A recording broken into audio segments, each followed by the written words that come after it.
नमस्ते सबैजनालाई। मैले चाहिँ भिएससी को थ्रुबाट स्पेन रेसिडेन्सीको एप्लाई गरेको थिएँ। मेरो फेब्रुअरी 25 मा मैले एप्लाई गरेको फाइल र मेरो रेसिडेन्सी एक्सेप्ट भएको छ है। मेरो आज फिङ्गरको डेट थियो। मैले भिएससी को मार्फतबाट पहिले लात्भियाको प्रोसेस गरेको थिएँ।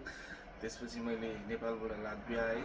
लात्भियापछि मैले फेब्रुअरी 25 मा स्पेनको रेसिडेन्सीको लागि एप्लाई गरेँ, जुनको लागि भिएससीले मलाई सबै डकुमेन्टको लागि मलाई सपोर्ट गर्नुभयो र सपोर्ट गरिसकेपछि मैले त्यो फाइलहरू सबै उहाँहरूलाई दिएँ।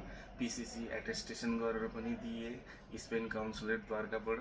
त्यसपछि उहाँहरूले मेरो सबै प्रोसेसहरू गरिदिनु भयो र प्रोसेस गरिसकेपछि मेरो फेब्रुअरी 2 तारिक आज मेरो एपोइन्टमेन्ट डेट थियो फिङ्गरको लागि र मैले फिङ्गर आज दिएर आएँ। फिङ्गर दिइसकेपछि आज मैले पुलिस स्टेसनबाट फिङ्गर दिएँ र पुलिसले मलाई पेपर दिएको छ। 3 हप्ताभित्र तपाईँ आएर आफ्नो कार्डहरू रिसिभ गर्न सक्नुहुन्छ भनेर उहाँहरूले मलाई जानकारी गराउनु भएको छ।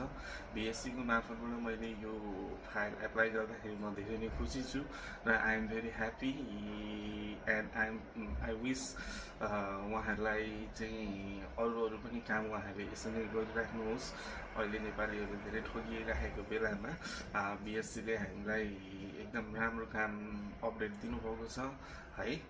त्यसको लागि सम्पूर्ण को इच्छुक हुनुहुन्छ एकचोटि बुझेर सबै इन्फर्मेसनहरू लिएर तपाईँहरू एप्लाई गर्न सक्नुहुन्छ। मेरो चाहिँ एक्सेप्ट भइसक्यो, तपाईँहरूले देख्न सक्नुहुन्छ। मलाई कार्डको लागि आज म बार्सिलोनामै छु। अहिले हाल म बार्सिलोनामा बसिरहेको छु।